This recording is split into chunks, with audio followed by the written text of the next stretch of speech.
3.5 years after Michael MacIsaac ran naked from his house, picked up a metal table leg, and was fatally shot by Durham police in the middle of an Ajax street, the inquiry sparked by his death is over. Today, the jury released 38 recommendations to help prevent something like that from happening again.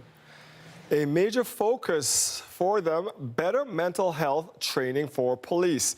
MacIsaac's family says he had just suffered an epileptic seizure and was in crisis at the time. Shannon Martin has been covering this inquiry from day one. And Shannon, many of the recommendations that were made have been made before, but the MacIsaac family said they are determined to see change this time. Yeah, they really are determined. The jury said today, ultimately, Durham Police needs to do a better job dealing with people in crisis.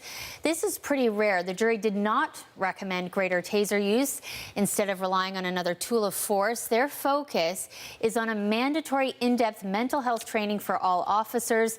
They also want a fully funded 24/7 mental health crisis unit in Durham that would respond before police. And this is a first. They want to see the Ontario Police College add 1 week of training to solely focus on de-escalation. Outside the courthouse, the MacIsaac family agreed. These are good recommendations, but many are familiar. They've been made at other inquests. Here's more from them and their lawyer.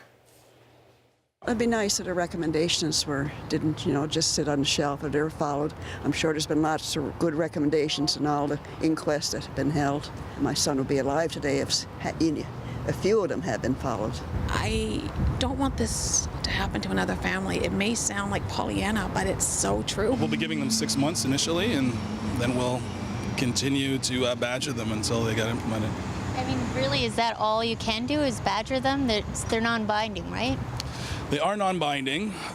Perhaps I use a term maybe I ought not to have, to said badger, but I think it's important that we continue to follow up and hold these public institutions accountable.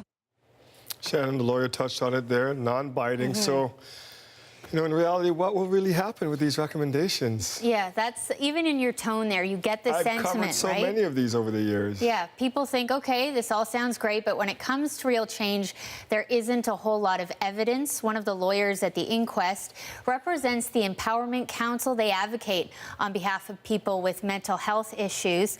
She said today, after taking part in 10 inquests, that she finds these recommendations a bit soul-destroying. She's seen so many of them made over and over again, but she feels that this process is important, and she feels now there could actually be some change.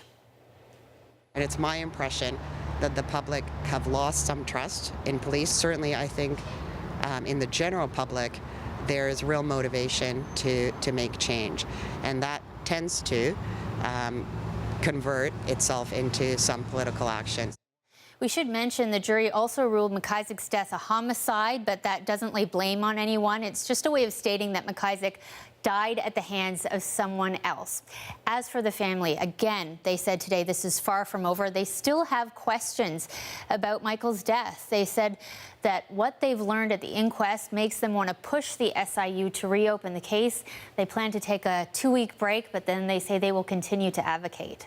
All right, we'll continue to follow their journey. Thank you, Shannon. You're welcome.